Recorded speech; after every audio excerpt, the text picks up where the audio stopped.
Bonjour à tous, on va encore parler de Yamaha TY. Alors là, on va passer sur du lourd, puisque nous allons parler d'un faisceau électrique et la façon de le raccorder sur une TY 250 cm3 type 516. Mais je crois que la 616 en 350 cm3 est également compatible. Donc vous avez ici sous les yeux un faisceau qui a été fabriqué tout spécialement parce qu'on ne les trouve plus à la vente en neuf chez Yamaha. Et je vais donc vous montrer de quelle manière on raccorde ce faisceau électrique sur les divers organes qui composent votre moto. Alors, on va commencer par la fin, par le bout, tout en bas. C'est-à-dire que je vais poser sur ma table mon faisceau de telle sorte que je me retrouve vers la fin. Voilà.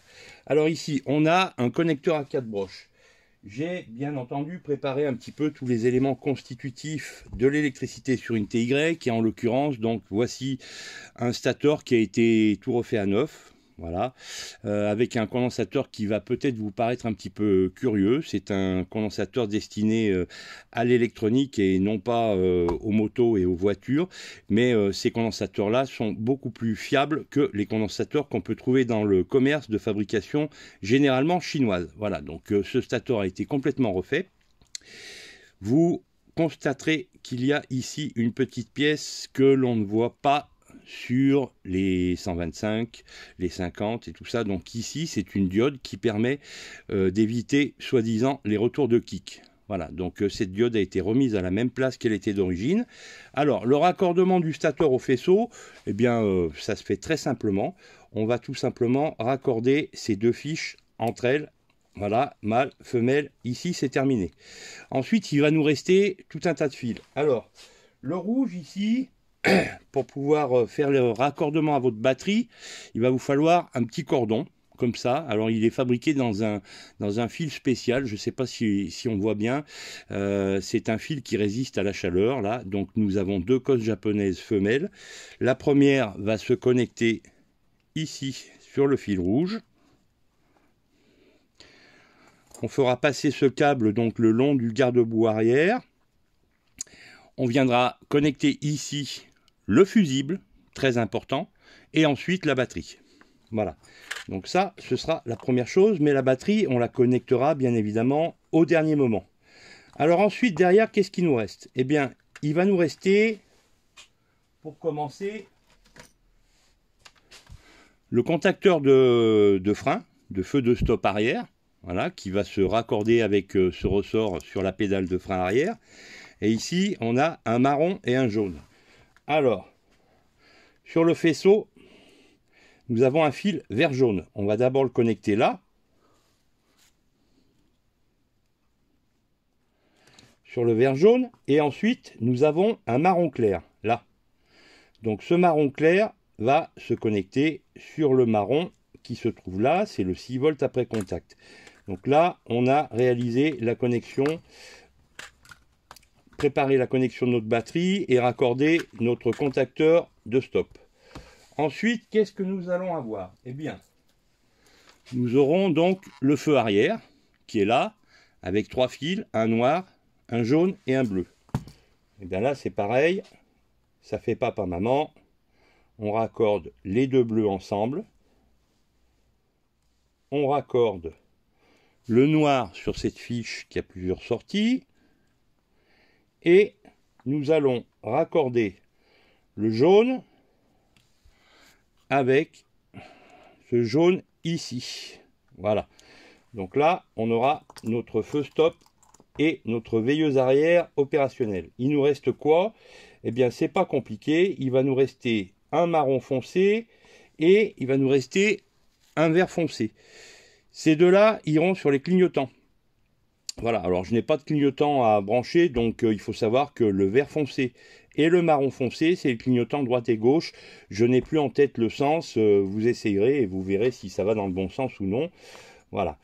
Si vos clignotants sont dotés de deux fils, eh bien le fil noir sera une masse qui va pouvoir se raccorder sur ce fil noir ici. Donc la masse du clignotant droit et la masse du clignotant gauche.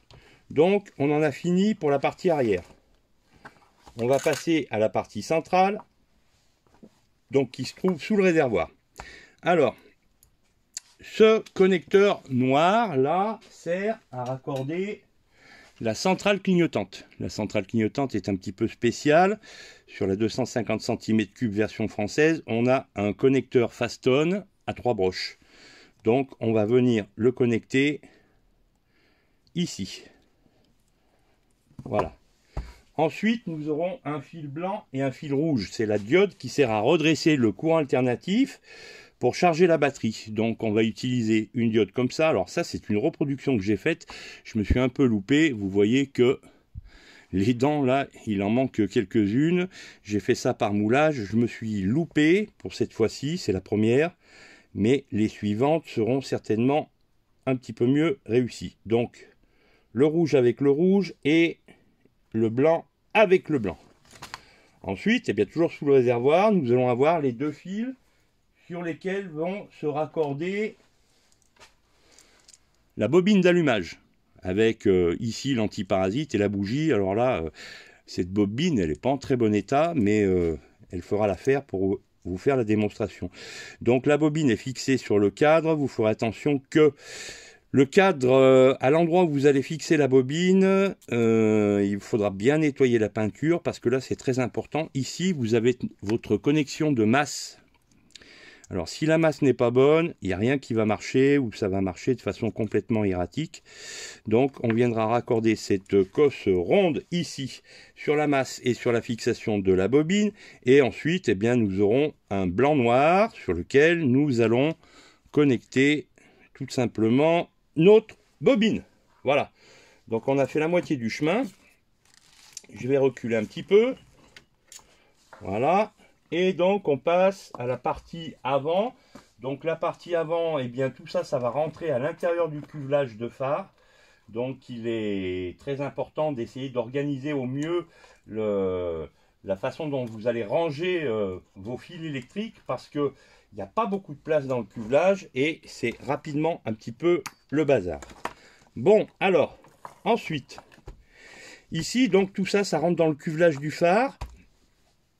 Et la première chose que nous allons raccorder, c'est le contacteur à clé. Alors pour les gens qui sont aguerris à la TY, vous remarquerez que ce contacteur à clé n'est pas un original, c'est une reproduction chinoise, rien ne convenait. La connectique n'était pas bonne, les couleurs de fil non plus, mais pour la petite vidéo, bien j'ai refabriqué à partir donc de cette reproduction chinoise quelque chose qui ressemble très exactement au véritable contacteur Yamaha avec les mêmes fonctionnalités et le même brochage. Donc vous voyez ici qu'on a un connecteur à 6 broches, ici bah, c'est tout simple, on va les raccorder ensemble. Voilà, ça c'est la première chose. Donc tout ça, ça va se passer dans votre cuvelage de phare.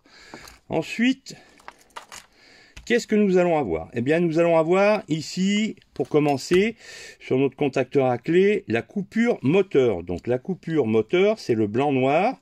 Ici, on a également un blanc-noir, donc on va les raccorder tous les deux ensemble. Ici, c'est ce qui va servir à couper le moteur de votre moto. La coupure moteur se passe tout simplement par une mise à la masse de la bobine haute tension. Donc la masse est le noir ici et donc on va tout simplement le raccorder au noir ici. Voilà. Deuxième chose. Ensuite, qu'est-ce qui va nous rester? Il va nous rester les fils qui servent à alimenter le phare avant et les veilleuses avant. Alors, avant cela, nous allons raccorder donc le contacteur de stop de frein avant qui est donc sur la poignée droite. Là aussi il a un jaune et un marron, donc nous allons prendre le marron clair qui sort du contacteur à clé que nous allons raccorder sur le marron du contacteur de stop. Il faut faire très attention, il y a des marrons clairs et des marrons foncés, il faut bien faire la distinction entre les deux et surtout là dans ce cas là on va utiliser donc le marron clair qui est ici qui sort du contacteur à clé. Ensuite, eh bien ce jaune, il va venir se raccorder sur le faisceau qui part vers l'arrière sur le vert jaune, ici, voilà, donc, hop, ça c'est raccordé. Qu'est-ce qu'il nous reste? Eh bien, il nous reste encore un tas de choses, et pour ça, bien sur votre poignée de gauche, vous avez un Komodo. Là encore, alors ça s'adresse en particulier à Germain. Germain qui a acheté ce Komodo, qui n'est pas du tout un original, c'est une reproduction chinoise. J'ai passé beaucoup de temps à l'adapter pour qu'elle soit compatible, qu'il soit compatible avec sa moto. Au départ, donc, il y avait une gaine noire comme ça qui était trop courte. Je ne savais pas que c'était trop court. J'ai refait tout le câblage comme il faut. Puis j'ai ensuite appelé un copain en lui demandant un petit peu les longueurs de câble. Et là, eh bien, malheureusement, il m'a appris que le câble était beaucoup trop court et qu'il fallait tout recommencer. Donc j'ai tout recommencé, tout redémonté. Moi, je ne vous conseille pas d'acheter ces reproductions chinoises qui sont d'assez mauvaise qualité, mais enfin bon, c'est comme ça, ça va le faire. Alors, donc raccordement du Komodo sur le faisceau. Nous allons commencer par les clignotants, par exemple. Donc, ici, nous allons avoir un fil marron clair. Ce marron clair, c'est toujours le 6 volts après contact. Donc, on va le raccorder là. Ce fil va permettre de véhiculer le 6 volts sur notre centrale clignotante. Voilà, alors ça se connecte pas très bien. Donc on envoie le 6 volts à la centrale clignotante. La centrale clignotante, elle, va renvoyer un signal intermittent qui va faire clignoter nos ampoules. Donc cette tension intermittente, elle revient dans le fil blanc et marron. Donc ce fil blanc et marron, eh bien tout simplement, nous allons le rapporter sur le Komodo. Le Komodo lui-même va distribuer soit à droite, soit à gauche ce signal intermittent pour le rapporter vers nos ampoules de clignotant. Nos ampoules de clignotant à l'avant, eh bien c'est ce marron clair, ce marron foncé et ce vert foncé.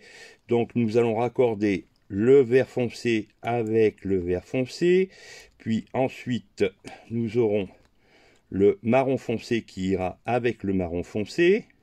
D'accord? Et vous voyez que nous avons des cosses à sorties multiples. Alors à quoi elles servent sur les clignotants? Tout simplement, ici sur les sorties supplémentaires, on va aller brancher nos clignotants qui sont fixés sur l'avant de la moto. Donc clignotant droit, clignotant gauche. Donc vert foncé, marron foncé.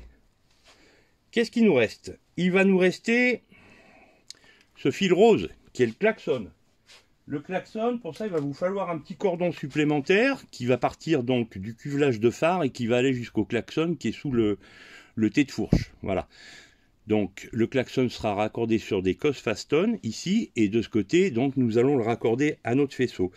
Donc nous avons notre sortie klaxon qui est le rose sur le Komodo, donc on va mettre les deux roses ensemble. Ensuite, il va nous falloir une alimentation 6 volts, donc c'est le marron clair, attention de ne pas se tromper avec le marron foncé, donc on va le raccorder sur le marron clair, ici donc on va envoyer le 6 volts au klaxon, et en fait le bouton de klaxon est lui-même raccordé à la masse, donc le contact, la mise en marche du klaxon se fait par une mise à la masse. Voilà, donc là on est bon. Qu'est-ce qui nous reste? Eh bien, c'est pas très compliqué, il nous reste. Alors ici, notre contacteur à clé en position D2 véhicule le 6 volts alternatif qui va servir à éclairer le phare avant. Donc le phare avant, on va le raccorder à notre Komodo. Quand on va vouloir mettre le phare, eh bien, on va pousser ce bouton ici sur la position on. Donc on envoie le 6 volts du phare à travers le fil jaune et rouge. Et en sortie, nous aurons un fil vert clair et un fil jaune. Alors, ces deux fils, en fait, viennent du deuxième contact ici, qui permet de choisir feu de croisement ou feu de route. Là, on a notre phare avec les couleurs correspondantes. Donc, on va raccorder le vert avec le vert. On va raccorder le jaune avec le jaune. Ici, nous aurons la masse de notre phare, à ne pas oublier de raccorder. Donc la masse, elle va se raccorder sur le noir, là, comme ça. Et ensuite, nous aurons notre voyant bleu qui indique sur le phare, sur le cuvelage, que les feux de route sont éclairés. Donc, ce petit voyant que je ne peux pas vous montrer seront raccordés d'une part sur la masse et d'autre part sur la deuxième sortie du connecteur jaune, ici. Voilà. Là, nous avons notre ampoule de veilleuse avant. Notre ampoule de veilleuse avant sera raccordée donc sur le bleu et rouge qui vient de notre contacteur à clé ici. Et également, il repartira dans le faisceau pour aller sur le feu arrière avec également ce fil bleu ici. Comme ça. J'ai un peu de difficulté à raccorder mes fils. Voilà, comme ça. Bon, eh bien écoutez, je pense qu'on a à peu près fait le tour de tout. Je pense ne rien avoir oublié. Voilà, donc théoriquement, tout devrait fonctionner. Je ne pense pas avoir oublié quelque chose. Si, j'ai oublié quelque chose. Il nous reste ce fil jaune avec un liseré noir. Alors lui, il est très spécifique. À quoi il sert? Eh bien tout simplement, étant donné que vous avez la possibilité de rouler sans phare, vous allez avoir quand même un feu stop et une veilleuse si vous le souhaitez, hein, selon la position de votre contacteur à clé. Et du fait qu'on n'a pas la consommation du phare à l'avant, on va avoir un surplus de courant qui risque d'entraîner de faire griller très souvent votre ampoule de feu stop ou votre ampoule de veilleuse avant ou arrière. Alors pour ça, Yamaha a prévu un fil supplémentaire qui, lorsque le phare n'est pas éclairé, eh bien le 6 volts alternatif revient par ce fil jaune et noir sur lequel il faudra raccorder une résistance qui se fixe sur le phare, il me semble, hein. Donc la résistance est dotée d'un fil noir et d'un fil noir-jaune. Je ne peux pas vous montrer tout ça parce que je n'ai pas cette fameuse résistance. Elle porte la référence 516 85 370-40. Elle est très difficile à trouver, mais on peut la remplacer par un régulateur 6 volts. Donc, si on utilise la résistance d'origine ou un régulateur, eh bien, on va raccorder notre régulateur de tension en ligne sur ce fil jaune et noir et également sur la masse que l'on peut retrouver ici sur ce noir. Il reste des sorties disponibles, donc jaune et noir sur la résistance ou sur un régulateur 6 volts. Eh bien écoutez, j'espère vous avoir éclairé et je vous dis à très bientôt. Au revoir.